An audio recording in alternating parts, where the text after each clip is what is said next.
Ladies and gentlemen, up next we bring our amateur card to a close with a vacant title clash.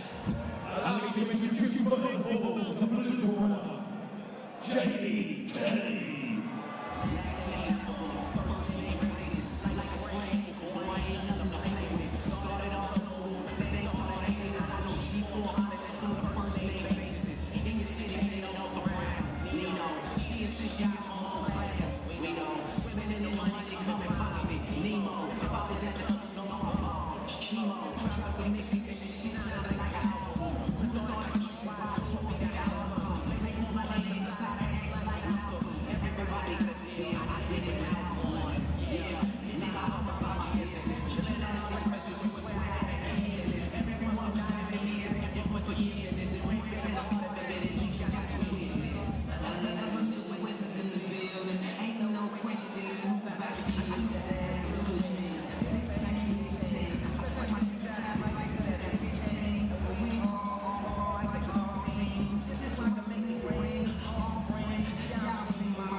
Up next, in the red corner, Pav Sahota.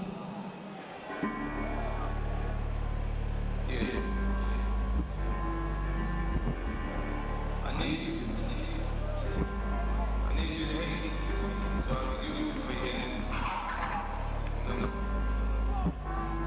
Just let me say this. Feel it. America got a thing for the city. You know me. Black chocolate, black color, love, color. I take it, bit on the more shit. I'm a fan who got that silver double ticket on my train. The woman in my life, bringing beauty and shit. So I can know when I'm jet. I can't stand bitch. Look at me. This is the life I chose. Niggas around me so cool. Man, my heart turn to rules. I'm loaded in my eye. I'm loaded on so no. I take that cool with the fingers.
Celtic Gladiator presents 5 brilliant rounds of amateur mixed martial arts in this vacant Bantamweight title clash. Introducing first, in the blue corner, representing full contact performance center, with a record of 5 wins and an undefeated record of 5 fights and 5 wins, Jamie Kelly!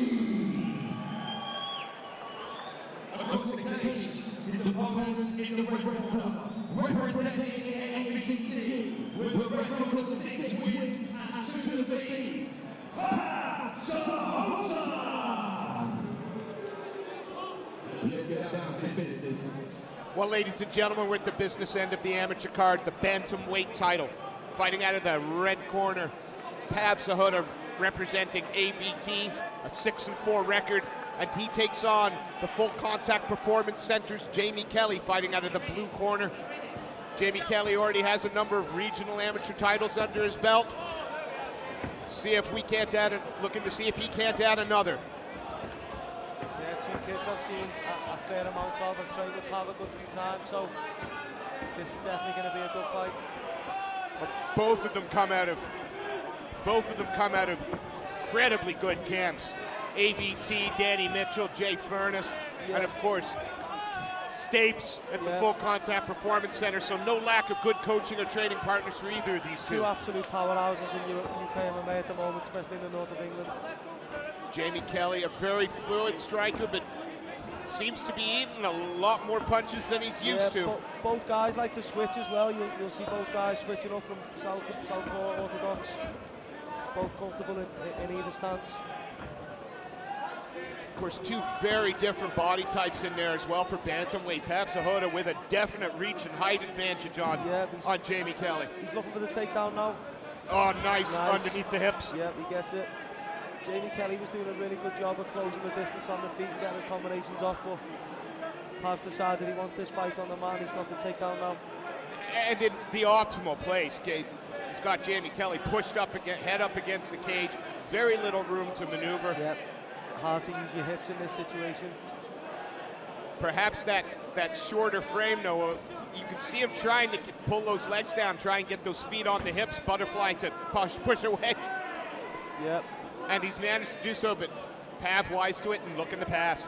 Yep, Pav spent some time over in New York for this fight, so he'll be open to show some of the improvements he's made while training out there. Training with some UFC stars like Jimmy Rivera, Shane Burgos. He's working Jamie Kelly very, very hard up against the cage. Again, Kelly 7-1, phenomenal record. Bounced back off his only loss with a huge second round win over Jack Temple. Again, another well-regarded flyweight. Yeah, he's challenging for some silverware tomorrow night, so good wins on the record of Jamie Kelly. Another young fighter. There's been so many of them on the card tonight, but he's another one who's got a lot of experience and a lot of skill and a really strong team behind him. I must admit, I'm a little bit surprised at the way Pav Sahota has approached this fight, but frustrating Jamie Kelly, making him work up against the cage constantly, and again looking to try and get those hands together for a takedown. Changes to a single now. Yeah, I'm like you, Steve. I did assume Pav was going to strike in this match, but he seems content now to take Jamie down. MMA's cool, isn't it? Yeah, it is. It's so unpredictable. Nice. I like the way Pav broke and changed levels again there. Of course, under the eye of Jamie Kelly, doesn't look too bad. Shouldn't cause him any problems in that position. One thing we can't take away from Kelly, despite his boyish looks, he's as tough as old boots. Yeah.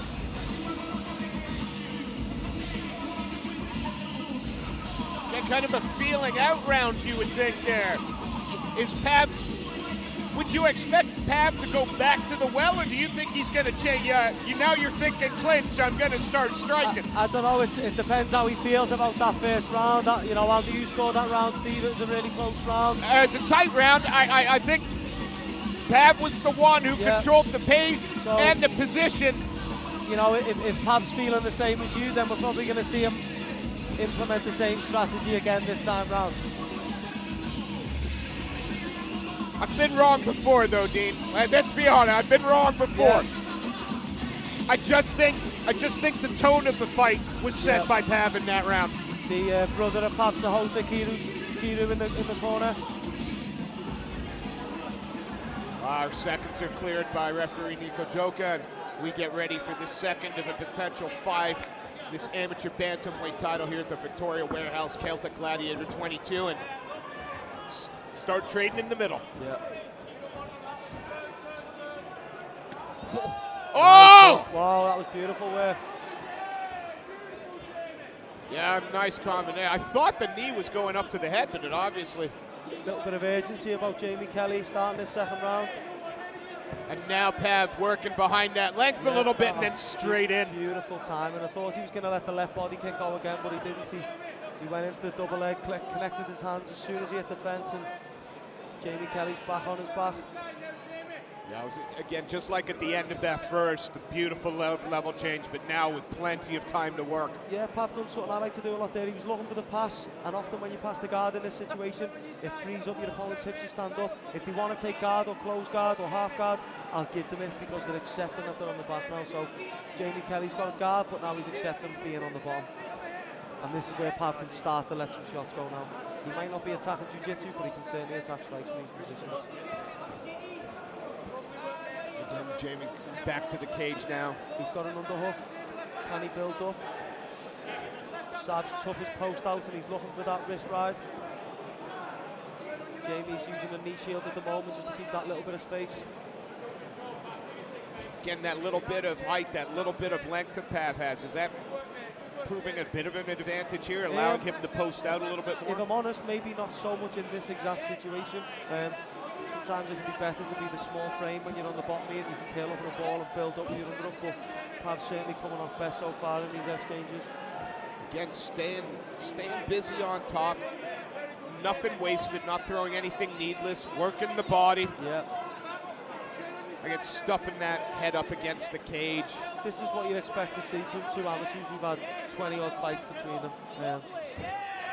So these guys are the top end of the amateur level in the UK. Nice little explosion there from Jamie Kelly, up to one knee. Yeah, hips up against the cage and back up and walked. And ooh, he meant that uppercut. Oh, silly mistake by Pav Sahota. But now, giving up the back. Jamie Kelly was quick to pounce there. Cat-like reactions to take the back. Pav's looking for the 2-on-1. He's turning on top. It looks like he will get on top. 30 seconds left. And very nice work there by Pav Sahota. Perhaps a momentary lapse of concentration, but gets it right back. But that's all it takes in this game. Jamie Kelly's probably disappointed he's ended up on bottom after that opportunity. Yeah, I've got 10 seconds left now. Heard the clacker go. Pav Sahota again bullying his man up against the cage, standing around. Yeah, another round for Pav there, for me. A great pace to this fight, considering we've got 3 more to go.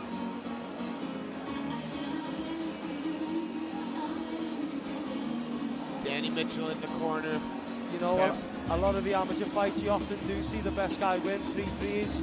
They are, you know, they're really tired at the end of a 3-3 round fight, but 5-3s now. This is professional level conditioning for me, and we're going to see who's been putting the hours in at the gym and who's got a strength conditioning program, and you know. As a coach, do you prefer that your amateurs get the opportunity to do the 5 3-minute rounds before they go pro? Definitely, I think it's a good idea to keep amateur title fights 5-3s. We've got some junior title fights tomorrow. They're still 3-3s, but you know, either or is fine at that age. But definitely, I think 5-3s for amateur title fights makes a lot of sense. It really helps bridge that gap from amateur to pro. And if you're an amateur champion, one would suspect it's only a matter of a few more fights before you're taking that first step into the pro league. Definitely. Well, the seconds are cleared again. You know, I'm sure these are two guys who are thinking about professional MMA in the next year or so. So lovely body kick there. Our third round starts, and again, just like the first two, it starts with Pav controlling the center of the cage. He's using the southpaw. He's looking to work the body with the kicks, the knees. Jamie Kelly anticipated the level change there, and he met Pav Sahota in the middle. Same again, look, that little level change from Jamie Kelly stops the entry from Pav. It does, the 5 3-minute rounds as well does give these fighters a chance to sort of measure their opponent, learn a little bit about what they're doing, and you can see Kelly has made a couple of adjustments there, avoided the takedowns to start. Sahota, though, like a dog with a bone, once he gets a hold of it, he doesn't want to let him go. Works his way. Smart work by Pav. He's trying to, great work. I think that's it. That's under the throat. He could have this. He's got his back to the grip fence. now. I'm confident he's going to finish this here. Jamie Kelly's attacking hooks, but that's the last thing he needs to worry about right now. Pav Sahota's under the chin. That's a tight squeeze, and there's the tap.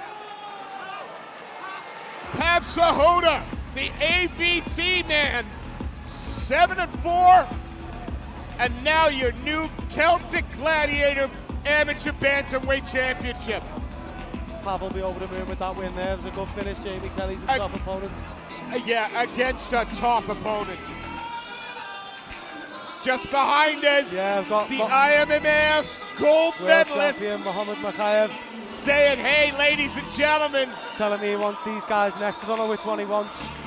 I'm gonna speak for him. I'm gonna guess the guy with the gold. Maybe, but I know he's trained with Pav a few times in the year. We've got a bit of an 18-5 going at the minute. AVT, Aspire, All Power, so he might be asking for Jamie Kelly, but I wouldn't be surprised if he wants them both. So I wouldn't be surprised if he wants them both on the same night. Muhammad Makhayev. Pav Sahota, though, is crowned the Celtic Gladiator Amateur Champion. And well deserved. Championships rounds weren't needed. The score was settled inside 3. And with a finish, let's turn it over to Lance Murdoch. We'll make our champion. Yep, I'm sure Jamie Kelly will be thinking about getting back to flyweight. At 1 minute and 13 seconds of round 2. The winner by way of rear-naked choke in the red corner, Pav Sahota. As you were saying, Dean, Pav Sahota with a big win there. We can take nothing away just because they're amateurs. Jamie Kelly is the real deal. Yeah, he's giving Jamie Kelly giving a lot of weight, length there, a lot of range. So, you know, it must have been an easy cut for him coming into this fight tonight. So, you know, I'm sure he'll be looking for some flyweight titles in 2019. Congrats to Pav Sahota. Dean, that ends the amateur portion of our card. When we're back, we're going pro, baby. My time to get into the corner now. Yeah, you're looking forward to it.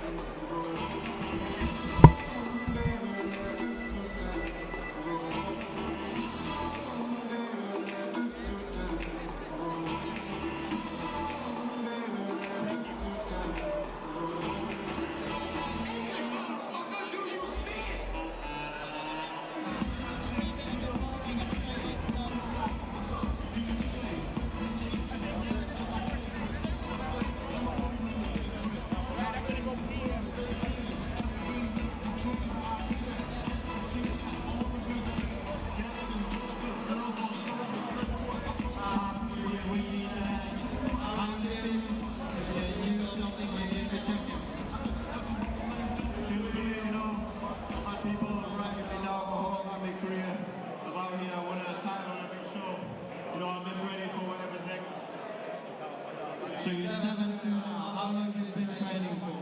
I've been doing it for like 5 years now. So yeah, I just want to do whatever my coach says next, see where we take it from there. Do you think you're going to be going pro, or you're going to be staying amateur and defending that title in Celtic Gladiator in the future? You know, whatever my pro says, but I'm ready for all you guys. I want to come take this belt out here in this cage. It was a really difficult fight, I could tell. How did you see it from the cage? Did it all went in the way you wanted, or obviously the win, you got it, but the plan wasn't there, everything was how you like it? I mean, you watched the fight, you tell me. I think it was great. Beautiful rear naked choke, and congratulations. The guy said beautiful rear naked choke, you know. Those days were not mine. Thanks.